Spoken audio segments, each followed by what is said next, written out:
मायबापांची सेवा करा, शेवटपर्यंत त्यांना गोळ्या औषधं बघा. बायकोला दिवाळीला 50,000ची साडी आणतो आणि माईला लुगडं नाही, लाज वाटायला पाहिजे. अरे बायकोला तुम्ही किती रुपयाची साडी आणा. आम्ही गुजरातला गेलो होतो, कथेला महाराज, शेलार महाराज 5 साड्या आणल्या माझ्या बायकोला. कलरच खराब आहे, लईच रोड आहे, पण चांगला नाही आणि गोंडीच नाही मारी. बायको नाव ठेवल्याशिवाय राहणार नाही महाराज. 5 साड्या आणल्या, जिंदगीत कधी साड्या घेतल्या नव्हत्या. कस काय पगाळा बुरकुळ महाराज काय माहिती, तरी नाव ठेवलं.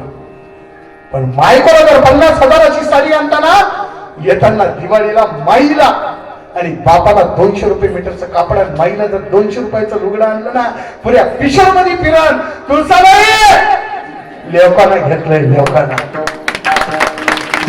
200 रुपयाच्या लुगड्यावर माई पुऱ्या पिशर मध्ये फिरण. यमुनाबाई एकाने घेतलं बरं का. ते काय घराच्या बाहेर निघाल माईला अभिमान असतो. मी हे नाही म्हणत का पत्नीला घेऊ नका. पत्नी ही प्रारब्धाला भेटते, पत्नी ही प्रारब्धाला भेटते, पण माय बाप हे तुमच्या पुण्याईला भेटत असतात. तुका म्हणे माय बाप आवते देवाचे स्वरूप, आवते देवाचे स्वरूप.